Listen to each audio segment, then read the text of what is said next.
Je m'appelle Gaïane Faye, je suis enseignant-chercheur à l'Institut des sciences de la Terre de l'Université Cheikh Anta Diop de Dakar, où je dirige le laboratoire de télédétection appliquée.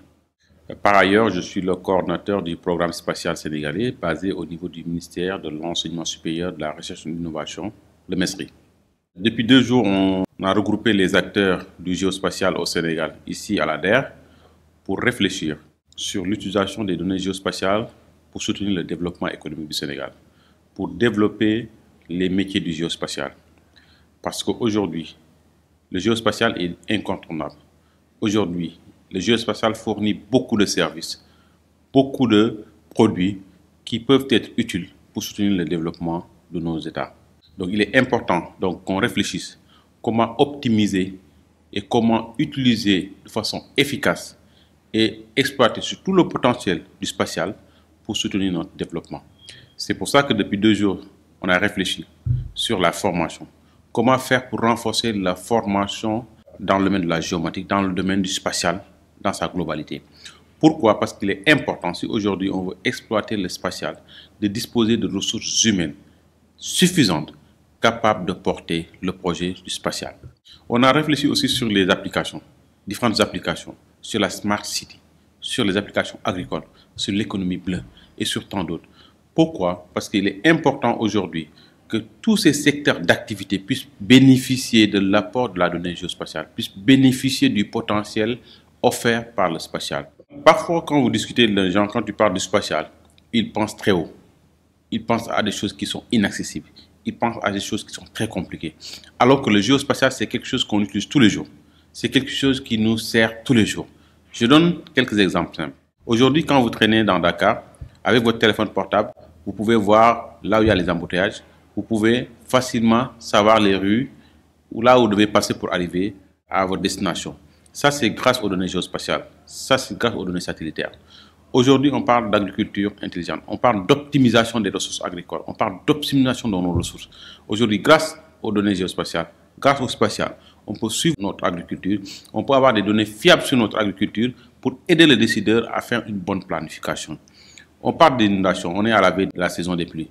Grâce au spatial, grâce aux données géospatiales, aujourd'hui, on est capable d'optimiser la planification urbaine. On est capable de prédire les inondations. On est capable de mieux lutter contre les inondations. Donc ça, c'est quelques applications. Il y a le changement climatique avec son lot de conséquences comme l'érosion côtière, comme la récurrence des feux de brousse, comme la destruction de notre environnement, comme la déforestation. Donc tout ça, aujourd'hui, grâce au spatial, on est capable de fournir des informations précises et fiables aux décideurs pour qu'ils puissent prendre les bonnes décisions pour optimiser la gestion de nos ressources. Mais aussi, on est capable aujourd'hui, grâce au spatial, de pouvoir produire des informations utiles et digestes qui peuvent être utiles à l'utilisateur final, comme l'agriculteur, comme l'éleveur, comme le pêcheur, pour qu'il puisse optimiser son activité. Et ça a un impact sur l'économie. Donc pour dire qu'aujourd'hui, le spatial est incontournable, il faut qu'on s'y mette. Et le Sénégal a pris la décision d'entrer dans le spatial. Comment? En mettant en place un programme spatial. Ce programme spatial vient de démarrer avec, comme je dis, la formation de ressources humaines qui ont la charge de construire le premier satellite sénégalais. Donc, c'est pour ça que le Sénégal a envoyé des étudiants au niveau de l'Université de Montpellier pour faire une formation sur la construction d'objets spatiaux. Ils viennent de finir leur formation, ils ont commencé la définition de la première mission spatiale et donc la construction du premier satellite. Mais on ne va pas s'arrêter en si bon chemin. C'est quoi? C'est qu'après le lancement de ce premier satellite, on va aller à un deuxième satellite qui a une taille plus importante. Un troisième, une constellation. Et cette constellation nous permettra aujourd'hui de disposer assez de données pour pouvoir attaquer l'ensemble des problèmes que j'ai cités et tant d'autres. Effectivement, aujourd'hui, on a beaucoup de données qui sont disponibles, beaucoup de données gratuites qu'on exploite. Mais pour aller à une certaine échelle de finesse, il est important d'avoir des données assez fines et ces données sont souvent inaccessibles ou ça coûte extrêmement cher. Donc, il est important que le Sénégal puisse, pour une question de souveraineté, puisse aller vers la production d'outils qui vont le permettre d'avoir assez de données. Il faut aussi travailler sur l'exploitation de ces données, à former des ressources humaines pour l'exploitation des données, pour la production de services, pour que l'utilisateur final, pour que les décideurs puissent avoir des informations fiables lui permettant de prendre les bonnes décisions ou d'optimiser sa production. Je pense que c'est pour ça qu'on s'est réunis depuis 2 jours. Les gens ont réfléchi. Il y a eu des conclusions que je peux résumer en 3. La première, c'est vraiment la définition ou la rédaction du document de politique et de stratégie spatiale nationale. Parce que tout ce qu'on fait doit être basé sur du besoin, doit partir du besoin. Le président de la République l'a bien dit lors de l'audience qu'il nous avait accordée au mois de janvier. Tout ce qu'on fait doit partir de nos besoins. Et pour ça, on doit bâtir une politique et une stratégie spatiale qui épouse nos réalités, qui épouse nos besoins, qui est là pour résoudre, pour prendre en compte l'ensemble de nos préoccupations. Ça, c'est la première recommandation. Rédiger le document de politique et de stratégie spatiale qui a été démarré en 2019.